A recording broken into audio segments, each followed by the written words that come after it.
반갑습니다. 박목사 채널의 박신호 목사입니다. 오늘도 제 채널에 방문해 주셔서 감사합니다.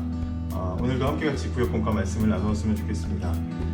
오늘 함께 나누실 말씀은요, 17과 하나된 공동체라는 제목이고요. 고린도전서 3장 말씀입니다. 고린도전서 3장 1절에서 9절 말씀을 먼저 읽어보시고, 그리고 이 영상을 보시면 좋을 것 같습니다. 우리는 올해 구역 공과를 시작하면서 사도행전을 통해서 복음의 전파가 어떻게 이루어졌는지 살펴보았습니다. 그리고 이어서 로마서에서 그 복음이 성도 개개인에게 어떤 확신을 주는가, 이것도 우리가 생각해 보았습니다. 교회는 복음이 전해지고 또 복음을 믿는 그 과정을 통해서 단단하게 세워지고 또 성장해 가게 됩니다. 오늘 보실 성경은 이제 고린도전서입니다. 고린도전서는 그동안 이제 개인에게 복음이 어떻게 전해지고 또 어떻게 확산되었는가를 지금까지 보았다면, 고린도전서는 그렇게 모인 이 신자들의 공동체인 이 교회가 어떻게 하나 되는지, 어떻게 성장하는지를 이제 보여주게 됩니다. 고린도서를 보면요, 고린도전서에서 보면은 고린도 교회는 여러 가지 문제들이 많이 있었습니다. 문제가 많은 교회였습니다. 물론 세상에 문제 없는 교회는 없지만 고린도 교회는 문제가 많은 교회였습니다. 그 중에서 이제 초반에 다루고 있는 고린도 교회의 문제는 뭐였냐면, 교회 안에 당파 싸움이 일어나는 겁니다. 그런 일들이 있죠, 흔하게. 교회 안에 여러 가지 이제 지도자들이 있고 또 여러 이제 지도자들을 통해서 배워온 교인들이 모였을 거 아닙니까? 근데 이제 그 중에 자기가 더 좋아하는 목회자를 앞세워서 난 누구 목사님한테 배웠는데 누가 더 훌륭하네, 누가 더 낫네, 뭐 베드로가 낫네, 바울이 낫네, 그러면서 이제 싸움을 하게 됩니다. 갈등이 빚어진 겁니다. 바울이 1장부터 4장까지 교회 분열의 문제를 다루게 되는데, 그 중에서 오늘 보신 이 본문 3장은 교회 안에 일어난 이 갈등과 분열의 원인이 성도들의 믿음이 성숙하지 못했기 때문이라고 이제 지적하는 내용입니다. 여러분, 우리가 예수를 믿으면 제일 먼저 변화되는 게 뭔지 아십니까? 예수를 믿게 되면 우리 안에 어떤 변화가 일어나냐면, 단절된 관계가 회복됩니다. 이게 이제 영적으로 하나님과의 관계 단절이 죄인에게는 있었잖아요. 그런데 예수를 믿으면 하나님과의 관계가 회복이 됩니다. 그리고 또 사람과 사람이 화목하게 되는 이런 일들이 일어나게 됩니다. 그래서 공동체가 이루어지는 거죠. 에베소서 4장에도 보면은 이제 제가 이번에 대신방 기간에 두 가지 말씀을 준비해 가지고 나눴었는데, 그 중에 하나가 이제 에베소서 4장 1절부터 3절 말씀이었는데요. 그 말씀을 통해서 제가 대신방 간 곳에서 이제 구역마다 권면을 했던 내용은, 성령께서 하나 되게 하신 것을 힘써 지켜라, 이 말씀인데, 이 에베소서 4장이 그 교회가 가장 중요하게 생각해야 되는 하나됨, 화목함, 이것을 이제 강조하고 있지 않습니까? 그게 바로 구원받은 신자 그리고 구원받은 교회 공동체의 특징이라는 겁니다. 하나 되는 교회, 화목한 교회, 이것이 이제 중요한 특징이라는 겁니다. 하나님과 화목되고 예수 그리스도를 통해서 하나님과 화목되고, 또 사람과 사람 사이에 막힌 담이 허물어지면서 유대인과 이방인이 하나 되고 모든 사람이 하나가 되는, 화합되고 하나 되는 특징들이 나타나게 된다는 것입니다. 그러면 반대로 생각해 보십시오. 우리가 신자가 됐을 때 하나 되는 것이 우리에게 나타나는 첫 번째 특징이라면, 마귀는 우리가 신자 되었을 때 무엇부터 공격하겠습니까? 바로 그 하나 되는 부분을 공격하겠죠. 그래서 마귀는 우리가 하나 되지 못하도록 방해할 겁니다. 그게 마귀의 이제 공격 포인트가 될 겁니다. 그래서 바울이 이제 에베소서 4장에 보시면 여러 가지 이제 덕목들을 얘기합니다. 오래 참음과 또 뭐 그렇게 화평함과 뭐 이렇게 얘기하는데, 그런 덕목들이 다 뭐에 관련된 거냐면, 공동체를 분열로부터 막는, 하나 되게 하는 그런 이제 중요한 덕목들을 이야기하죠. 그것을 힘써 지키라, 이렇게 권면을 합니다. 우리의 믿음이 단단하지 못해서 흔들리게 되면 하나 되는 것이 방해를 받게 되고, 그리고 공동체 안에 분열과 갈등으로 나타나게 되는 겁니다. 그 근본적인 원인을 오늘 바울이 뭐라고 평가를 하고 있냐면, 믿음이 성숙하지 못했기 때문에, 어린아이와 같기 때문이다 라고 그렇게 지적을 하고 있습니다. 히브리서 5장에도 보면 이 비슷한 이야기가 있는데, 예전에 제가 성경 공부반 제일 처음 시작할 때 이 히브리서 5장 가지고 우리가 왜 성경 공부를 해야 되는지 그 이유를 말씀드렸던 적이 있습니다. 히브리서 5장 12절부터 14절에 보시면, 때가 오래므로 너희가 마땅히 선생이 될 터인데 너희가 다시 하나님의 말씀의 초보가 무엇인지 누구에게 가르침을 받아야 할 것이니 젖이나 먹고 단단한 식물을 못 먹을 자가 되었도다. 대저 젖을 먹는 자마다 어린아이니 의의 말씀을 경험하지 못한 자요. 단단한 식물은 장성한 자의 것이니 저희는 지각을 사용함으로 연단을 받아 선악을 분별하는 자들이니라. 이렇게 되어 있습니다. 이제 뭐 대제사장 멜기세덱 이렇게 설명하다가 이제 히브리서 저자가 이제 그렇게 얘기하는 거예요. 너희들이 이걸 알아들어야 되는데 못 알아들으니까 내가 그냥 대충 설명을 한다. 못 알아들으니까. 그러면서 이제 왜 이렇게 모르냐? 이제 그렇게 지적을 하는 내용입니다. 좀 알고 성장해야, 성숙해야, 말씀도 좀 들을 만한 때가 돼야 내가 이런 말도 할 거 아니냐. 이제 그렇게 얘기하는 부분인데요. 히브리서 5장이. 그래서 이제 남들을 가르쳐야 될 정도로 오랫동안 신앙생활 했는데도 불구하고 아직도 말씀에 초보라서 말씀을 이제 배워야 되니 이게 지금 이게 정상이냐. 이제 그런 얘기입니다.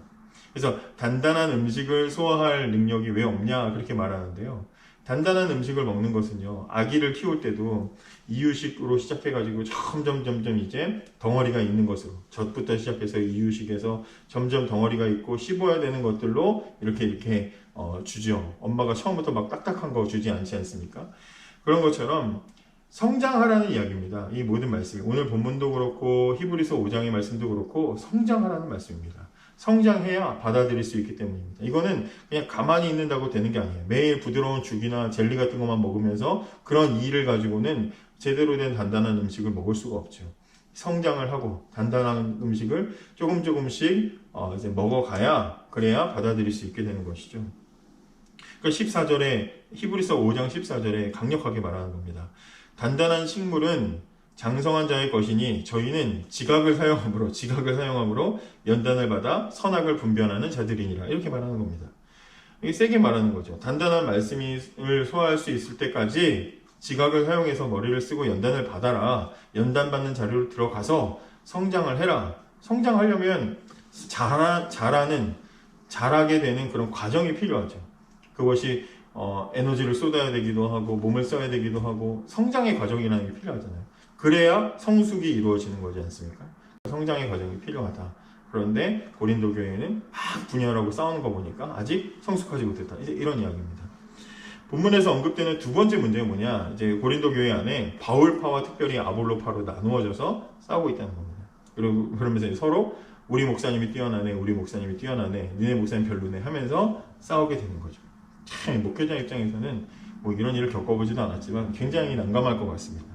목회자를 너무 존경하고 좋아해 주는 건 참 감사한 일인데 그런 경쟁심이 뭐 어느 정도 생길 수는 있죠. 특별히 이제 뭐 교구 체제로 이루어지는 교회들 보면 이제 우리 교회도 이제 그렇게 시작을 하고 있지만 이제 예전에 있던 교회들도 보면 교구 체제로 하면 막 이제 서로 교구마다 경쟁을 하게 되면 우리 전도사님, 우리 목사님 막 그러면서 이제 그런 것들이 있어요. 있는데 근데 여기는 이제 그게 문제가 될 정도로 지금 이제 심각하게 되어진 겁니다. 그래서 바울이 이런 갈등에 대해서 5절부터 7절까지 이야기합니다. 그런즉 아볼로는 무엇이며 바울은 무엇이뇨? 저희는 주께서 각각 주신 대로 너희로 하여금 믿게 한 사역자들이니라. 나는 심었고 아볼로는 물을 주었으되 오직 하나님은 자라게 하셨나니 그런즉 심는 이나 물 주는 이는 아무것도 아니로되 오직 자라나게 하시는 하나님 뿐이니라. 바울이 여러분 저나 아볼로나 아무것도 아닙니다. 핵심은 아무것도 아닙니다. 하나님께서 시키신 일을 하는 사역자일 뿐입니다. 시킨 일하는 게 뭡니까? 종이죠, 종. 말이 좋아 사역자지 종입니다, 종.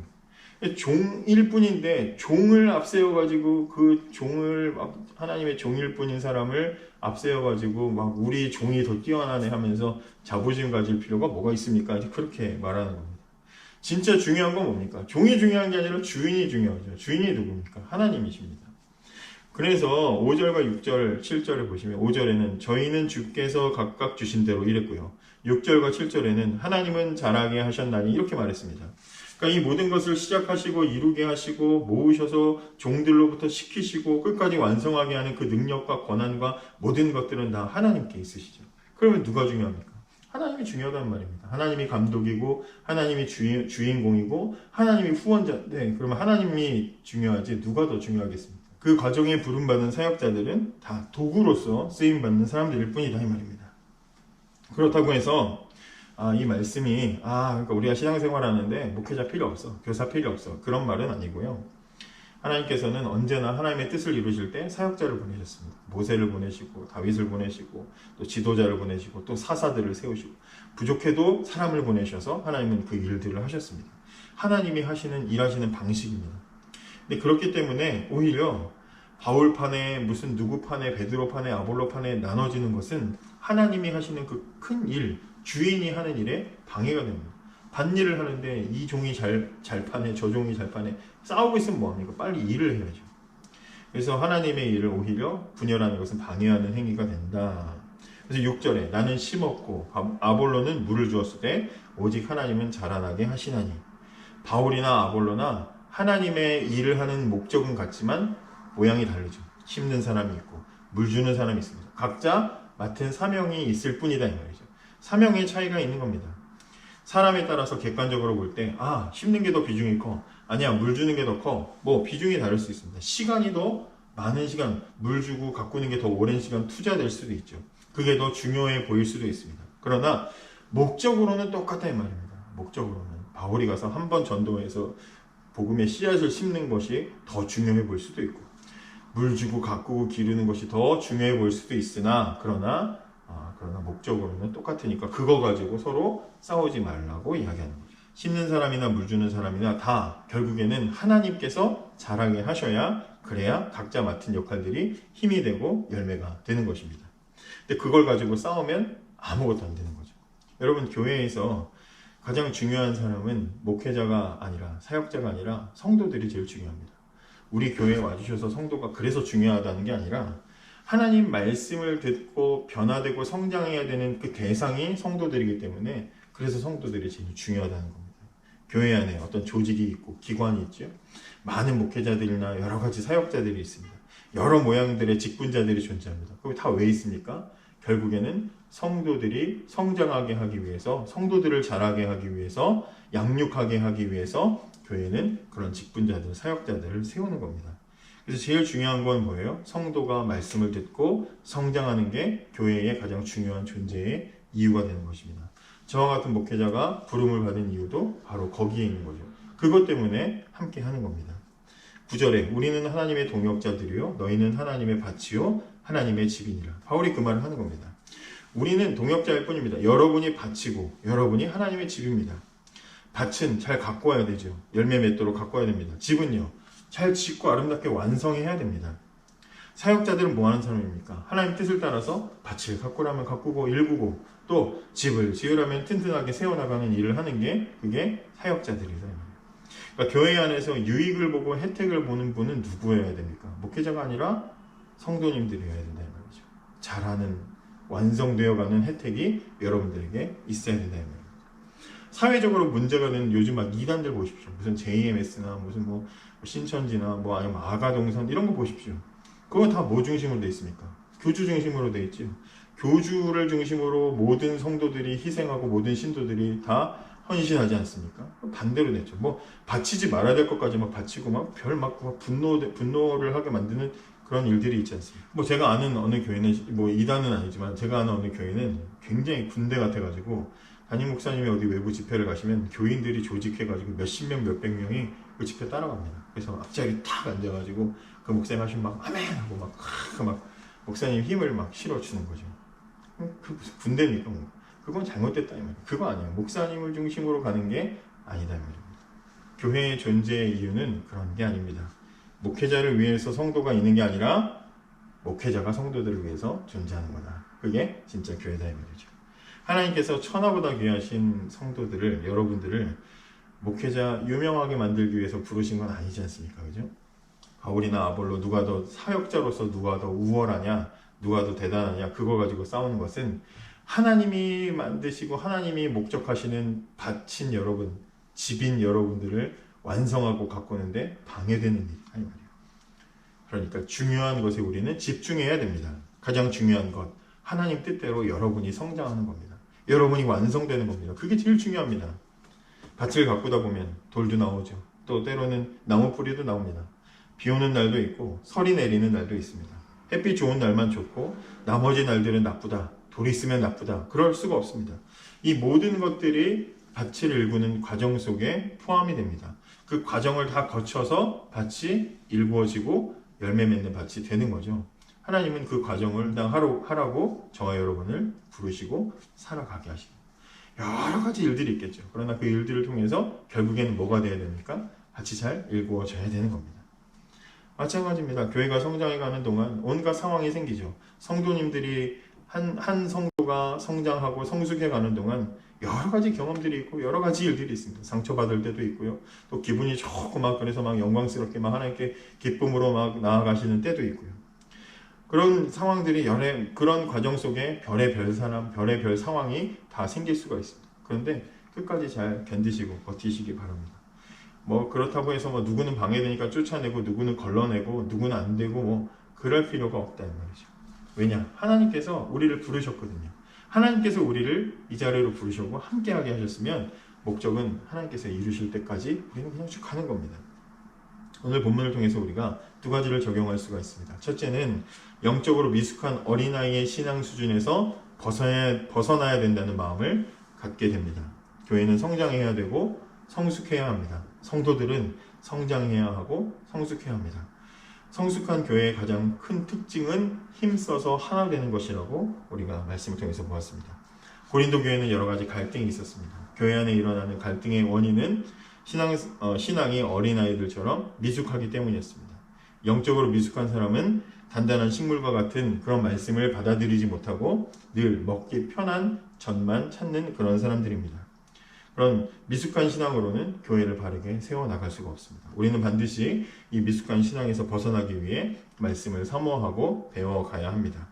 두 번째로 우리가 교훈받을 수 있는 것은 하나님께서는 우리를 교회로 부르신 목적이 성장과 완성을 위한 것이라는 겁니다. 성장과 완성을 위해서 하나님은 우리를 부르셨다. 이게 두 번째 우리가 기억해야 되는 것입니다. 우리는 밭이고 우리는 건물입니다. 아직 완성되지 않았습니다. 그렇기 때문에 우리는 풍성하게 일구어 나가야 되고 완성되어 가야 합니다. 이 일을 위해서 하나님께서는 사역자를 보내셨습니다. 그러므로 우리가 이 땅의 교회에서 해야 될 가장 중요한 일은 말씀으로 양육받고 성장하는 일입니다. 사역자들을 통해서 해야 되는 중요한 일이 바로 그겁니다. 좋은 관계를 맺고 목회자들과 좋은 관계 친해지고 밥도 같이 많이 드시고 뭐 그런 것도 좋지만 제일 중요한 건 뭡니까? 제일 중요한 것은 사역자들을 통해서 말씀을 양육받고 성장하는 겁니다. 성장하고 완성될 때까지 자라가는 겁니다. 하나님은 그 일을 위해서 저와 여러분을 한 교회 안으로 묶어주셨습니다. 이 귀하고 복된 자리, 관계를 기뻐하면서 함께 잘 이끌어 나가고 또 그렇게 하나님께 순종해 나가는, 그래서 완성되고 또 풍성한 복을 누리는 우리 사랑하는 모든 성도님들이 되었으면 좋겠습니다.